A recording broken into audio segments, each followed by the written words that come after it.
Hello and good afternoon. Thank you for tuning in today and spending some time with me. Yes, we're here at Friday again, and it's the most wonderful time of the year, isn't it? I don't know, the weeks just keep getting weirder and weirder and more crazy, and there's just more and more things to do. But we're going to try to, like I said, I always try to keep it positive. I'm going to do my best today.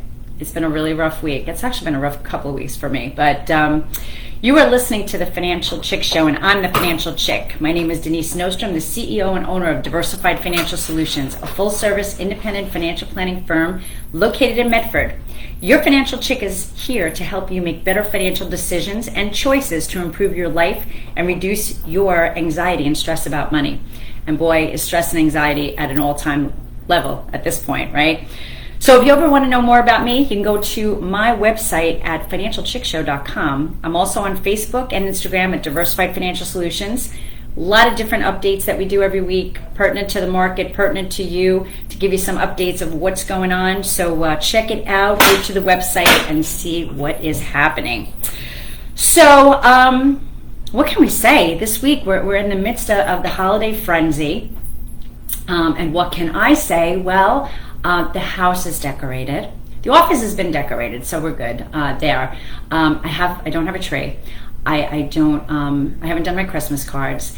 And at this point, I don't even know what has transpired. Like, this has just snuck up on me, and I don't even know where to go from here. So I don't know if anybody is in that situation at this point. But if you want to give a call into the studio, 631-451-1039, if you want to talk and talk about some of the strife that you're feeling right now with the holidays and everything like that.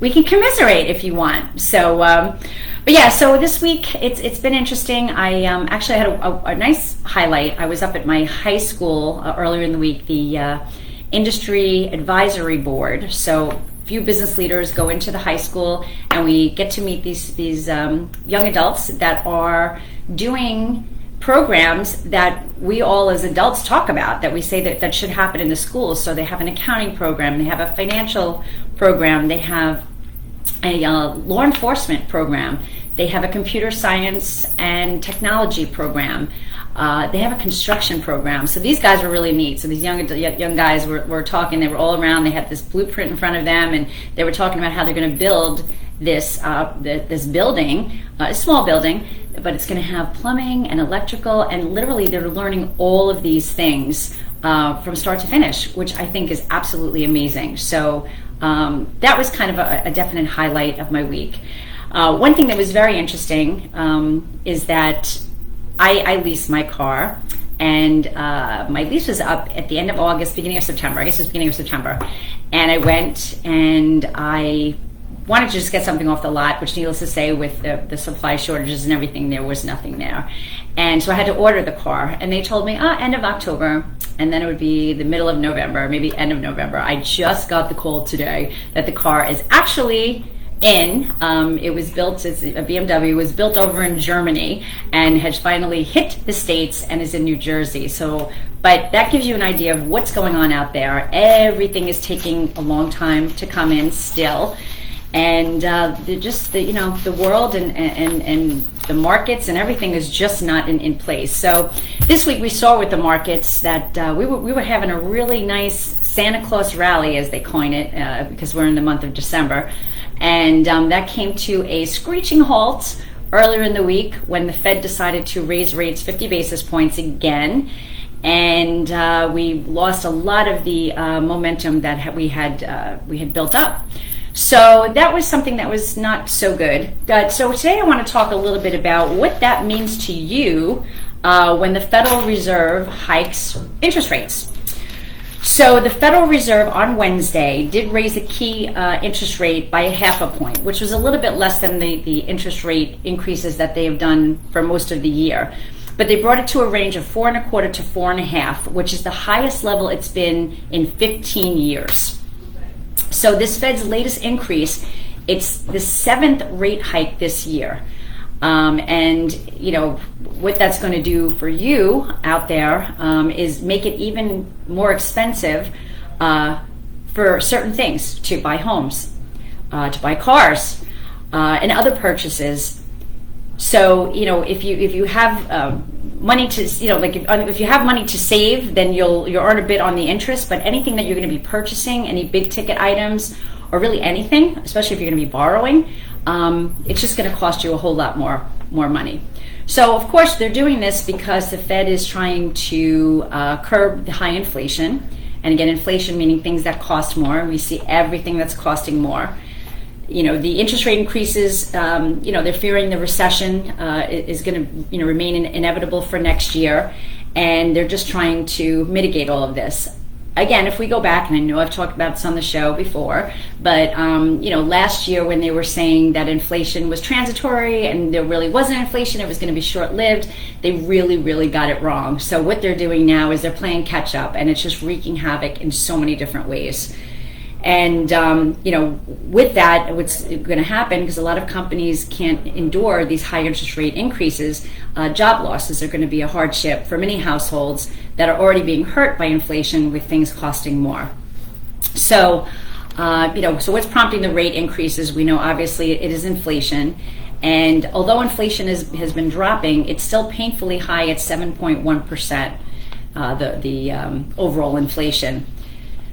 So, what's happening is, the goal is for the Fed, with them increasing rates, is to slow consumer spending, because obviously we've been spending a lot. We're coming off the pandemic where we were spending and buying anything we could see, just because there was not a lot of other things that we could do. When the pandemic was in full force, you weren't traveling, you couldn't go to plays, you couldn't go to movies, in some cases where we weren't even able to go to restaurants. So people were utilizing technology through the devices of Amazon and all of that to buy things. So people were spending money. We had the stimulus money, they were spending money. So that really made the market kind of go out of whack. So they're trying to mitigate the consumer spending. And they're also reducing the demand for homes and cars and other goods and services, which will hopefully cool the economy, in their belief, and lower prices. So that's the overall big deal. So the Fed Chairman Jerome Powell, he did say that he's going aggressive, and he acknowledges that raising rates this quickly is going to bring some pain to households, but he feels it's necessary to crush the high inflation. So I guess only time will tell with regard to that. So which consumers or who are you, out there, who's affected the most? So it's really anybody that's borrowing money to make large purchases. Again, as I mentioned before, homes, cars, or any large appliances. They're going to take a hit because, the monthly payments and the cost is going to be so much more. It also affects consumers who have a lot of credit card debt, and that's going to hit right away. So I pulled some things that I had, some credit cards that I had, and just to give you some idea of what the rates are, and this gives the banks and the credit card companies really carte blanche to do whatever they want, because when rates go up, they can move up those annual percentage rates to whatever they want to, basically. And this is the money that when you have a balance, that's the interest that you pay on. So, one company here, well, hold on for a second, but a Visa card, a Southwest actually, for regular purchases, it's 19.74, and God forbid, don't do the cash advances, but I know some people do that. Cash advances on this particular card is 26.74. I'm sorry, 28.74. I was on a little thing here. 28.74. So when we take a look at this, it's perspective and everything. People are like, oh my God, my accounts are down 17%, my accounts are down 20%, and they get all crazy about it. But they'll have credit card debt where they're paying out 20%, 19%, and not really thinking twice about it. So it's really taking a look at your overall situation and making sure, A, if you don't have debt, don't go there, and if you do, it's really about time to really take a look at that and see what you can do. So you're listening to The Financial Chick Show, and I am Denise Nostrom. The company is in Medford, Diversified Financial Solutions. You can reach me at financialchickshow.com. If you have any questions, you can call my office at 631-758-8691. We're hitting the break. I'll see you after the break. Welcome back. This is Denise Nostrom, The Financial Chick. My company is Diversified Financial Solutions, and I look for financial solutions when you feel like there are none. So over the years, things change, and I'm here to help you navigate all those changes. So today we're just kind of talking about this week, the Fed increased interest rates, and how that affects all of us in the things that we do and the market. And I'm going to give you some solutions, hence the name of my company, Diversified Financial Solutions, some solutions to look at that you may not be aware of, and things that you can do now to protect or really maximize the amount of your savings and things that you're doing right about now. So right before the break, we were talking about those credit cards. So this Fed interest rate move is going to obviously affect credit card borrowing rates. And they, believe it or not, they've reached the highest levels that they've been, and they haven't been this high since 1996. So, and they will likely continue to rise because the Fed is looking to raise rates again next year. So, with prices surging, there's also signs that Americans are relying on credit cards at this point now to maintain their spending.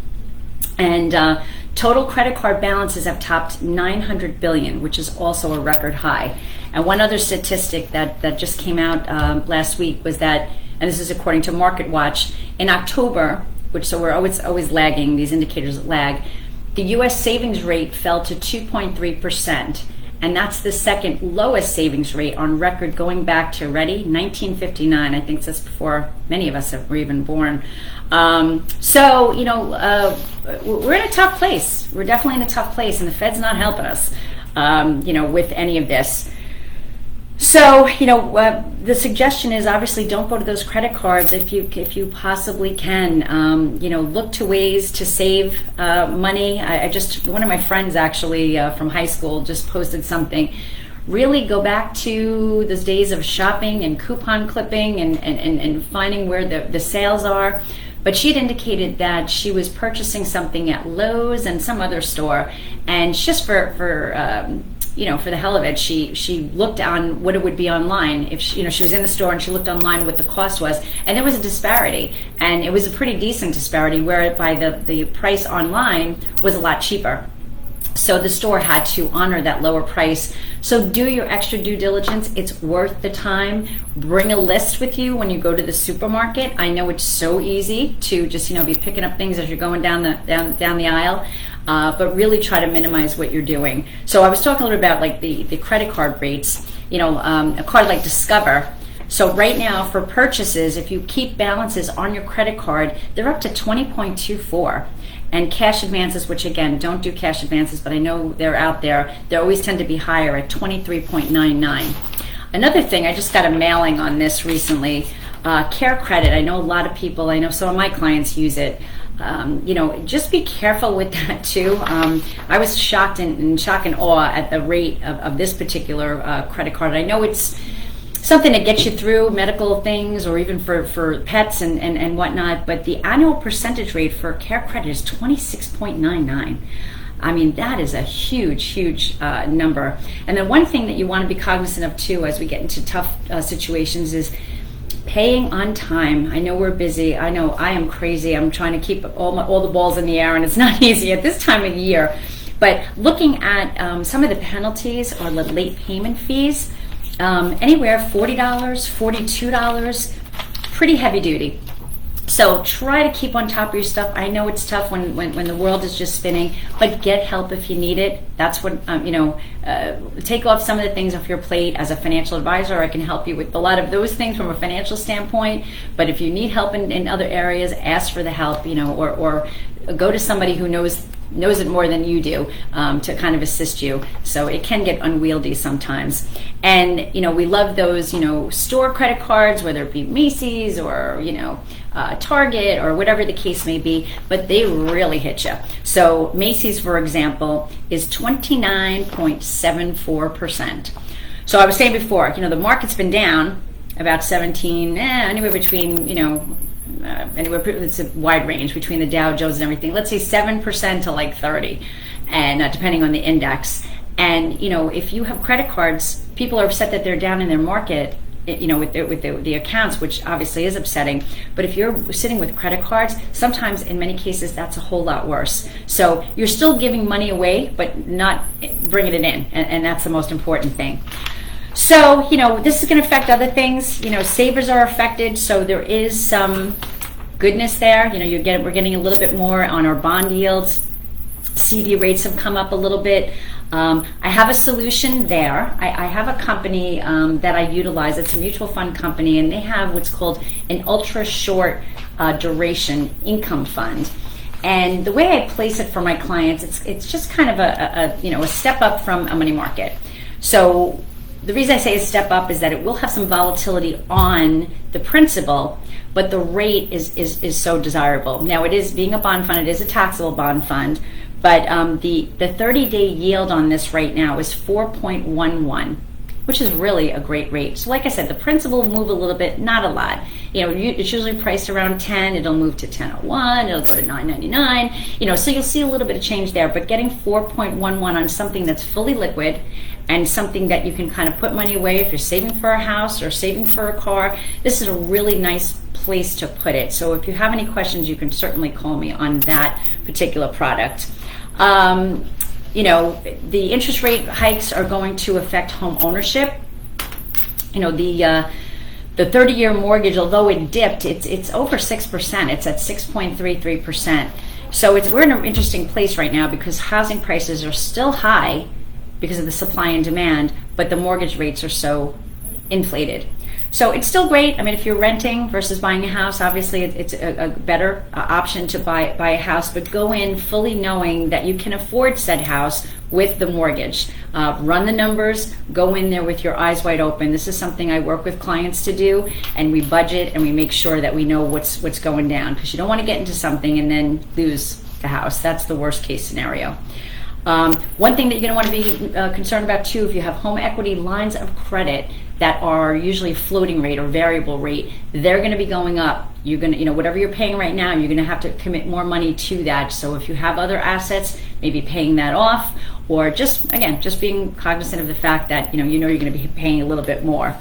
Obviously, the car. We talked about car loans. I'm not even going to talk about crypto. I'm not even going to talk about that. That's just been a disaster. But, one of the areas that's going to be hit is the layoffs. Many companies, they rely on borrowing to hire people or to pay payroll or to do research and development or to buy supplies or whatever the case may be. So now when it's more expensive for them to do that, they got to cut somewhere. And unfortunately, layoffs is going to be one of the things that we're going to see down the line. Student loan rates, they're going to go up. So it's going to be a rough situation. So we talked about the short duration income fund. Another thing that I'm seeing a lot of movement in right now is people are nervous. They've accumulated a lot of money in retirement, and they want to protect it and they want to save it. So one other really nice alternative is what's called a fixed index annuity. It's something that you have the upward potential.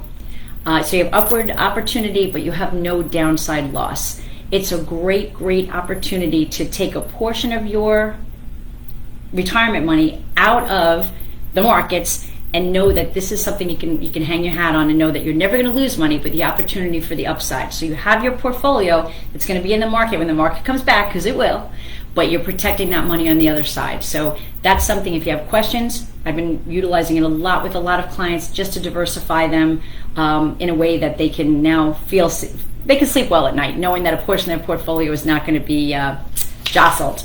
Another area is the index universal life. It's a great way, I know we talked about it a couple weeks ago, to save money in like an insurance vehicle. And people use it for tax-free pensions down the line. There's a lot of different things. So the bottom line is, ask the questions, come in for a consultation. We know what we know, but it's the things that we don't know that really is where the big opportunities are. So work with someone, because again, we don't have time. All of us are running around like nuts. So give me a call. You're listening to the Financial Chick Show. I'm here to help you, again, look for those alternatives and find you solutions to your problems and your needs. Again, we all have them, but sometimes we just don't know how to fix them. And the thing is that not knowing the products and services that are available, because this is why I have my career, because I'm here to help you find those things that you can't find on your own. So have a wonderful weekend, and I'll see you next week.